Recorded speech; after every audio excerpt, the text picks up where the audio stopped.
Hello viewers, welcome to our channel. ఈ మధ్య కాలంలో మనం చూసుకున్నట్లయితే చాలా మంది హెవీ వెయిట్తో బాధపడుతూ ఉంటారు. అయితే ఈ హెవీ వెయిట్ ఉన్నప్పుడు మనకు వేరే ఇతర రోగాలు కూడా వస్తూ ఉంటాయి.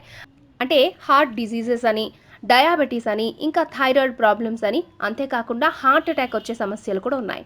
అయితే చాలామంది వెయిట్ని కంట్రోల్లో ఉంచుకోవడం కోసం చాలా రకాలుగా ప్రయత్నిస్తూ ఉంటారు. కొంతమంది పిల్స్ని ఇంకా మెడికేషన్స్ని యూజ్ చేస్తూ ఉంటారు. ఈ మెడికేషన్స్ని యూజ్ చేయడం వల్ల వేరే సైడ్ ఎఫెక్ట్స్ కూడా వచ్చే అవకాశాలు ఉన్నాయి. అందుకే మనకి న్యాచురల్ పద్ధతిలో వెయిట్ని కంట్రోల్ చేసుకోవడం చాలా మంచిది. సో ఫ్రెండ్స్, ఇప్పుడు ఇంట్లోనే న్యాచురల్ పద్ధతిలో వెయిట్ని కంట్రోల్ ఎలా చేసుకోవాలో చూద్దాం. సో హెవీ వెయిట్ని తగ్గించుకుని వెయిట్ కంట్రోల్లో ఉంచుకోవడం కోసం ఫస్ట్ రెమెడీ. దీనికోసం మనకి కావాల్సినవి వెల్లుల్లిపాయలు ఇంకా నిమ్మకాయలు. ఫస్ట్ ఒక బౌల్ తీసుకోవాలి. ఇందులో కొన్ని వెల్లుల్లిపాయలు తీసుకొని బాగా క్రష్ చేసుకోవాలి.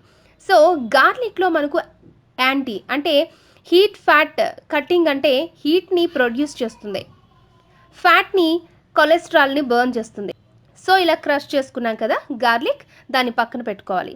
ఇంకా ఒక గ్లాస్లో వాటర్ తీసుకోవాలి. ఇందులో క్రష్ చేసుకున్న గార్లిక్ని వాటర్లో యాడ్ చేసుకోవాలి. దాంతోపాటు లెమన్ జ్యూస్ని కలుపుకోవాలి. ఈ వాటర్ మనకి డీటాక్స్ వాటర్ లాగా పనిచేస్తాయి. గార్లిక్ అనేది వెయిట్ లాస్ అవ్వడానికి చాలా ఎఫెక్టివ్గా పనిచేస్తుంది. వెయిట్ని బ్యాలెన్స్ చేయడానికి ఇందులో మనం లెమన్ జ్యూస్ని యాడ్ చేస్తాం.